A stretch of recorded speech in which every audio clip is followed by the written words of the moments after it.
Hello guys, for today's mini vlog, maaga akong nagising kahit late na ako nakatulog kagabi dahil maaga ang alis nitong anak naming bunso dahil 7 AM ang kanyang Christmas party sa school. Hinatid ko nga silang mag-ina sa school at pagbalik ko sa bahay ay nakabihis na itong anak naming panganay. 8:30 kasi ang kanyang Christmas party. Maaga nga siya nagbihis at ayaw niyang malate. Ihahatid ko nga rin siya sa school. At mamaya, pag uwi ko rin dito sa bahay ay mag-aasikaso na rin kami ng anak kong lalaki dahil 10 AM ang kanyang Christmas party. Siya nga ang sasamahan ko, yung anak kong lalaki, dahil kinder pa lang siya. At pagkadating na namin dito sa school ay nag-umpisa na agad ang kanilang Christmas party. Nagpalaro nga agad ang kanilang teacher at sumali naman itong anak kong lalaki. Ganito pala kagulo ang mag-party ang mga kinder. Yung tipong nagbibigay ng instruction ng teacher ay mayroong mga hindi nakikinig. Nagbibigay kasi ng instruction ng teacher kung ano ang gagawin nila sa kanilang palaro. Pero yung ibang bata ay hindi naman nakikinig. Pero syempre dahil mabait ang kanilang teacher at maunawain, dahil nga ito ay mga bata pa, ay naiintindihan niya ito. Sabi niya nga sa mga parents ay huwag pilitin ang mga anak kung ayaw sumali sa mga palaro. Mahirap daw kasing pilitin kung ayaw naman niya sumama sa mga palaro. Hindi rin lang naman daw kasi mag-enjoy ang bata dahil napilitan lang itong sumali. Nakakabilib talaga mga teacher sa ganitong mga bata kasi ang haba ng kanyang pasensya sa ganitong makukulit na mga estudyante. Kaya saludo talaga ako sa lahat ng teacher sa buong mundo. Sila talaga ang tunay na mga bayani. Biruin mo sa araw-araw na pagpasok mo ay makukulit ang kasama mo. Ano pa ka tayo mga magulang na minsan kapag makukulit ang ating anak ay umiinit ang ating ulo at nagagalit tayo sa kanila. Pero ang teacher ng mga ganito ay sobrang haba ng pasensya at iniintindi ang mga bata. O diba nakakabilib talaga? Well anyway, tuloy na nga ang kanilang paglalaro.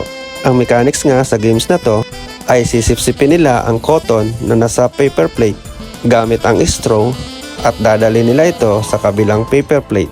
Kung sinong grupo ang pinakamaraming mailipat sa kabilang paper plate ay siyang panalo.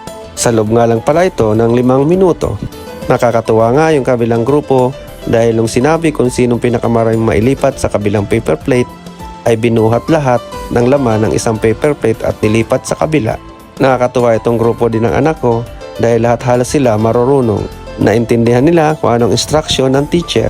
At itong ang anak ko ay pinapanood ko lang at hindi ko siya pinapakialaman. At nakita ko naman alam niya kung ano ang gagawin. Bawat sipsip niya nga ay nalalaglag ang cotton. Pero bandang huli ay nakuha niya na rin at nadala niya sa kabilang paper plate. Enjoy na enjoy nga siya at ang grupo nila ang nanalo sa palarong ito. Marami kasi silang nailipat sa kabilang paper plate at ang grupo lang nila ang nakasunod kung anong instruction ng teacher. Naisip ko nga nung bata ko hindi ko naranasan ang mga ganito. Ang naranasan ko mula na nag 6 years old ako ay ang matuto kung paano ang mangisda. Araw-araw kasi akong sumasama noon sa tatay ko kapag nangingisda siya. Kung 6 years old kasi noon ay hindi pa nag-aaral dahil wala naman kinder noon. Mag-aaral ka pagdating mo ng 7 years old at ito ay grade 1 ka na. Kaya hindi ko naranasan ang magganito nung bata ako. Well anyway, nag-i-enjoy naman ako noon kapag sumasama ako sa pangingisda ng aking tatay sa dagat. At maaga akong namulat sa kahirapan ng buhay. Kaya ngayon ayaw kong maranasan ito ng aking mga anak. Kaya hanggat maaari ay maibigay ko sa kanila ang magandang buhay. At nang matapos na nga ang laro nila ay umupo na sila upang kumain.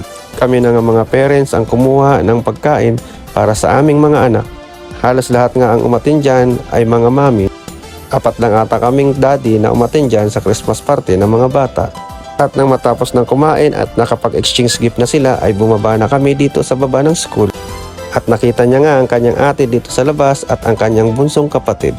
Niyaya na namin silang umuwi pero sabi nila ang kanilang mami ay naroon pa lang sa classroom at naglilinis. At pagdating nga dito sa bahay ay hindi pa nakakabihis ay agad na silang naglaro ng kanilang mga laroang nakuha galing sa Christmas party.